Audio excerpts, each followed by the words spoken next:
માંડવીમાં ગટર ખોદકામ દરમિયાન ગેસ લાઇનને નુકસાન, અફરાતફરીનો માહોલ.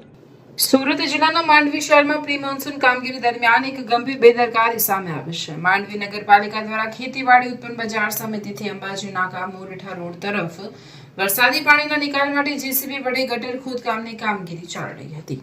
આ દરમિયાન અંબાજી નાકા પાસે બસ સ્ટેન્ડ સામે ખોદકામ કરતી વખતે અચાનક જેસીબીનું બકેટ ભૂગર્ભમાં પસાર થતી ઘરેલું ગેસ લાઇન સાથે અથડાતા ગેસ લાઇનને નુકસાન પહોંચ્યું હતું, જેના પરિણામે ગેસના જોરદાર ફુવારા હવામાં ઉડવા લાગ્યા. ઘટના સ્થળે થોડા સમય માટે એવું દ્રશ્ય સર્જાયું હતું કે જાણે વાવાઝોડું આવ્યું હોય. ગેસના લીકેજને કારણે સમગ્ર વિસ્તારમાં તીવ્ર દુર્ગંધ ફેલાઈ જતા રસ્તા પરથી પસાર થતા વાહન ચાલકોને રાહદારીઓમાં ભયનો માહોલ જોવા મળ્યો હતો.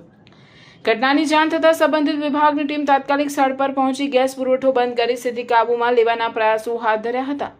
સદનસીબે આ ઘટનામાં કોઈ જાનહાનિ કે ગંભીર અકસ્માત સર્જાયો ન હતો, પરંતુ જો સમયસર કાર્યવાહી ન કરવામાં આવી હોત તો મોટી દુર્ઘટના સર્જાઈ શકી હતી.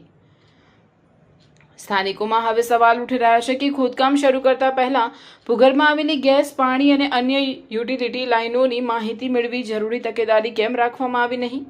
આ ઘટનાને લઈને જવાબદાર વિભાગો સામે તપાસ અને જવાબદારી નક્કી કરવાની માંગ ઉઠી રહી છે. Bureau report Dharmendrasinh Dumasia, Mandvi.